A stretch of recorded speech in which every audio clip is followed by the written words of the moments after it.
લગ્ન નોંધણીને લઈ રાજ્ય સરકાર ટૂંક સમયમાં એક મોટો નિર્ણય લેવા જઈ રહી છે, જે મુજબ હવે ભાગેડુ લગ્નની નોંધણી પહેલા યુવક અને યુવતીના માતા-પિતાની મંજૂરી લેવી ફરજિયાત છે. માતા-પિતાએ 30 દિવસમાં આ અંગે મંજૂરી આપવી પડશે અને ત્યારબાદ જ યુગલના લગ્નની નોંધણી થઈ શકશે. છેલ્લા કેટલાક સમયથી વિવિધ સમાજ દ્વારા સરકાર પાસે આ અંગેની માંગણી કરવામાં આવી રહી હતી, જેને ધ્યાને લઈ સરકાર દ્વારા પણ સકારાત્મક વલણ અપનાવવામાં આવ્યું છે અને હવે આ કાયદા અંગે વિચાર વિમર્શ ચાલી રહ્યું છે. લગ્ન નોંધણીના નવા કાયદા મુજબ હવે લગ્નની નોંધણી તલાટી નહીં પરંતુ ક્લાસ 2 ઓફિસર જ કરી શકશે અને તેમાં પણ યુવક અને યુવતીના માતા-પિતાની મંજૂરી પણ જરૂરી છે. ત્યારે આ અંગે પાટીદાર સમાજ અગ્રણી અને એડવોકેટ અલ્પેશ કથિરિયા શું કહે છે, આવો જાણીએ. હાલ ગુજરાતમાં લગ્ન નોંધણીનો મુદ્દો ખૂબ ચર્ચાઈ રહ્યો છે અને સરકાર પણ આ અંગે એક મોટો નિર્ણય લેવા જઈ રહી છે. ત્યારે એક એડવોકેટ તરીકે આપણે અલ્પેશભાઈ પાસેથી જાણીએ શું છે આ કાયદો. જી અલ્પેશભાઈ. આમ તો છેલ્લા ઘણા સમયથી ગુજરાતની અંદર વિવિધ સમાજ, વિવિધ સંગઠનો આ મુદ્દે લડતું આવ્યું છે. આજે સ્વાભાવિક છે કે એક પિતાને પોતાની દીકરીની ચિંતા હોય છે અને જ્યારે પણ દીકરી ઉંમરલાયક થતી હોય છે ત્યારે એની કારકિર્દી અને વેવિશાળ એ દરેક પરિવારનો ચર્ચાતો અને ચિંતાનો મુદ્દો છે.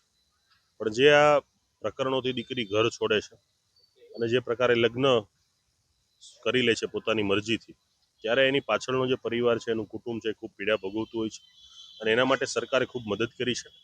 અત્યારે સરકારે જે જાહેરાત કરી છે એ પ્રમાણે નીચેના લેવલે જે કોઈ પણ વર્ગ 3ના અધિકારીઓ કે વર્ગ નીચેના જે અધિકારીઓ છે કે જે પોતાની લેવલે તલાટી કક્ષાના અધિકારીઓ જે નોંધણી કરી અને પ્રમાણપત્ર આપતા હતા, એના બદલે સરકારે હવે આ બાબતે ગંભીરતા દાખવી છે અને આ રીતે દીકરીઓનું રક્ષણ કરવા માટે સરકારે આગળ વધી અને રજિસ્ટ્રેશનમાં ફેરફાર કર્યો છે કે હવે ક્લાસ 2થી ઉપરના અધિકારીઓ જ્યારે મંજૂરી આપશે અને એને માતા પિતાને 30 દિવસની નોટિસ આપવામાં આવશે કે માતા પિતાને આ બાબતે જે કંઈ પણ કહેવું હોય એ નોટિસ મળે તો એના બાબતે માતા પિતા દીકરી વતી અથવા કોઈ પણ એના સંબંધીઓ એના દીકરી વતી કહી શકશે.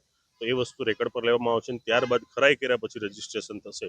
તો આ પ્રકારની વિધિ અને આ પ્રકારની પ્રક્રિયાના કારણે જે આવા કિસ્સાઓ બને છે કે જેનાથી કોઈ એક સમાજને નહીં પણ દરેક સમાજની દીકરીનો જે સળગતો પ્રશ્ન છે એ મુદ્દા અટકશે અને હજી સિસ્ટમમાં એ ઇમ્પ્લિમેન્ટ થયું નથી. એટલે જ્યારે વહીવટી રીતે જ્યારે ઇમ્પ્લિમેન્ટ થશે ત્યારે એના ફાયદા, ગેરફાયદા, કોઈ સુધારા કરવા જેવા છે અથવા કંઈ વધારે એમાં એડ કરવા જેવું હશે તો એમાં સરકારનું અમે ધ્યાન દોરીશું.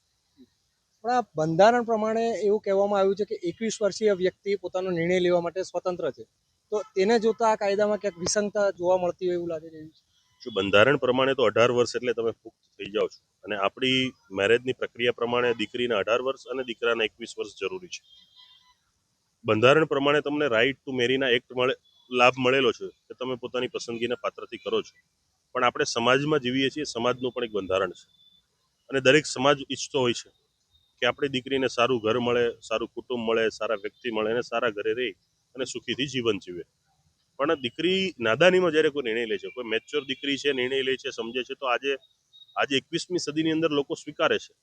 એમાં જાતિ, પાદી, ધર્મ, ભાતનો પણ ભ્રેંત નથી હોતો. સ્વીકારે છે લોકો, પણ ધર્મના નામે પણ પોતાના નામ છુપાવીને જે એજાજ હોય છે એ અંકિત બની જતો હોય છે. પછી જ્ઞાતિની જ્યારે વાત આવે છે તો જ્ઞાતિની અંદરના પ્રશ્નોમાં જ્ઞાતિવાદ હોતો નથી. પરિવારની ઈચ્છા છે, સમોવડું પરિવાર છે બંને, તો પરિવાર એક્સેપ્ટ કરે છે.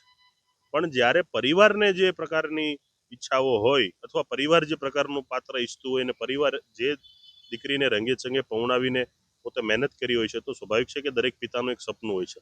આ સપના ઉપર જ્યારે કોઈ પાણી ફરે છે ત્યારે પ્રશ્ન ઊભા થાય છે. બાકી આજે 21મી સદી છે, ટેકનોલોજીનો સમય છે, દરેક પોતાની સ્વતંત્ર વિચારધારા પણ છે, બંધારણે પણ એને લાભ આપેલો છે. પરંતુ સરકાર અને સમાજની પણ એક જવાબદારી હોય છે, એ જવાબદારી દરેકે નિભાવવી જોઈએ. એક સમાજ અગ્રણી તરીકે આ નિર્ણયને લઈને સરકારના નિર્ણયને લઈને તમારું શું કહેવું છે? પહેલાં તો સરકારને ખૂબ ખૂબ અભિનંદન આપું છું કે આવો સારો નિર્ણય લઈને દરેક સમાજ 18 વર્ણને એક સારી રાહ ચીંધી છે કે એક બહુ મોટું કામ કર્યું છે સરકારે. તો સરકારને હું ખૂબ અભિનંદન આપું છું કે આવું સારું કામ કર્યું અને આગામી સમયની અંદર જ્યારે આ કાયદો લાગુ પડશે ત્યારે ખબર પડશે કે ખરેખર સમાજની અંદર સરકાર પ્રેમભાવ દાખવી રહી છે.